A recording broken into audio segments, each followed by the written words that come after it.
Hello, I'm Simon Whistler, you're watching TopTenzNet, and in the video today we're looking at the top 10 symbols used by more than one group. Just because a symbol is used by one culture or one group doesn't mean it's off limits to other groups. Countless symbols have been used over and over again by various groups throughout history, oftentimes with drastically different meanings, such as those we're looking at in today's video. Number 10. Bald eagle. Native Americans believed the eagle was symbolic of nature and a messenger of the Creator. The eagle flies higher than other birds and thus sees all that is going on below it. Their higher altitude also places them closer to the Creator.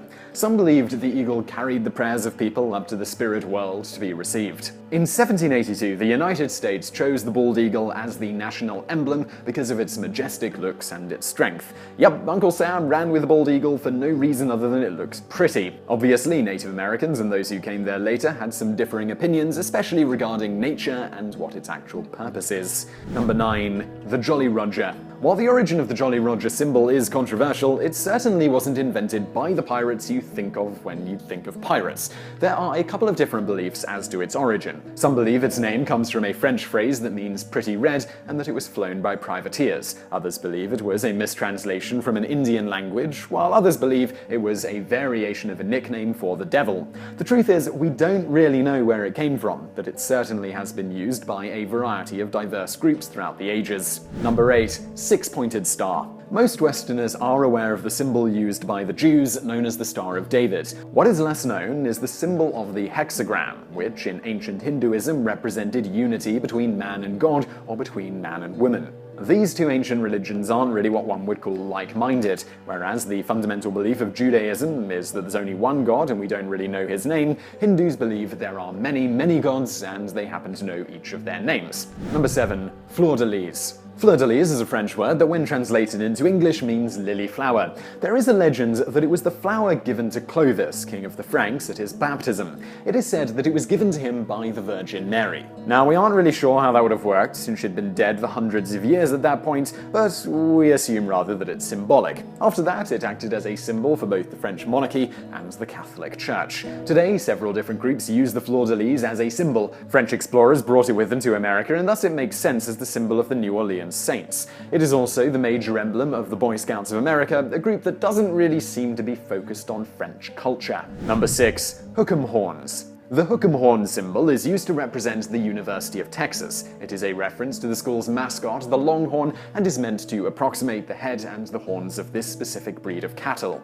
It is used by students and alumni to represent school pride, and also by fans who never went to college anywhere close to UT. However, in many parts of Europe, it represents something much different: Satanism. So when George W. Bush's daughter used the symbol in Norway, there was mass confusion, with newspapers writing about her shocking greeting. Number 5. Infinity symbol. The word infinity is derived from a Latin word that means unboundness. In ancient India or Tibet, the infinity symbol represented unattainable perfection, dualism, and unity between men and women. The infinity symbol has since been used by religions such as Hinduism and Buddhism to represent reincarnation. It also has been used by Scientology to represent their urge towards the infinite. That's not to mention their urge towards scamming you out of all of your money. It is most commonly used today, however, to represent a mathematical unit that has no end. It is used in calculus, physics, computing, as well as estimating when math class will finally end. Number 4. Swastika. Before the 20th century, the swastika was an ancient Indian symbol that meant to be good. It was used by many cultures throughout history and even the United States. Yes, a US Army regiment had a swastika patch on their uniforms during World War I, as odd as it may seem today. Some sports teams even use it as a symbol. Then the Nazis adopted the symbol, so of course everybody else stopped wearing them because nobody could have supported the Nazis, right? Oh, except for all of those Nazi sympathizers in the US in the 20th century. In 1939, over 20,000 people attended a pro-Nazi rally at Madison Square Garden in New York City, which featured a massive portrait of George Washington hanging next to some swastikas. Well, alright, but they didn't really know the full extent of what Hitler was doing. However, the CIA happened to help Nazi sympathizers up until the 1950s. Yes, that's the 50s. And yes, that's the CIA that you think it is. They claimed that they only did it because they didn't want the Nazis working with the Soviets. Following that logic, maybe Batman should start working with the Riddler so he doesn't team up with the Joker. Number 3. An inverted cross. An inverted cross is used by many as a symbol of rejection of Christian doctrine. Satanists wear it in order to show their commitment to their beliefs. And heavy metal people use it because, man, it looks sick, dude. You could definitely count on someone with an upside-down cross being an anti-establishment badass. But the very same symbol is used also by the establishment itself, as Catholics and other Christians see the inverted cross as symbolizing something oh so much different. As the story goes, St. Peter was condemned to be crucified. However, before the punishment was to begin, he asked his captors to turn the cross upside down. It is explained that he didn't feel worthy to die in the same way that Jesus did. And so for Catholics, an upside-down cross acts as a religious symbol and a reminder to be humble. Number 2. A white ribbon. In 2008, California passed Proposition 8, a bill that defined marriage as between one man and one woman. As a backlash, the White Knot Ribbon campaign was begun. The knot represented marriage and was used by activists for marriage equality. Recently, a reaction against the reaction has created a new movement with a somewhat similar premise. Supporters of Prop 8 have come up with the idea of God's marriage bow. As the website Christian Post put it, they want supporters of traditional marriage to wear white bows in symbolic reference to the unity and purity of traditional marriage.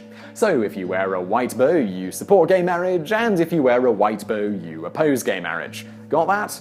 Number 1. Enso. Enso is a Japanese symbol that means circle. It is a very common subject in calligraphy and is seen as one of the foundations of Japanese minimalist art. It is used by Zen Buddhists and others to represent enlightenment, elegance, the universe, the void, freedom, as well as strength. It has also been used by several multinational companies as an advertising symbol representing profits. It was also notably used by telecommunications equipment company Lucent until it merged with another company in 2006. It is now used by a company called Enso Group, which has invested in oil, gas, and mining, clearly the most zen of businesses. So I really hope you found that video interesting and entertaining. If you did, please do hit that thumbs up button below this video, and don't forget to subscribe to this channel if you haven't already for brand new videos just like this every day of the week. Also, over there on the right, a couple of other videos that you might enjoy if you enjoyed this one, and thank you for watching.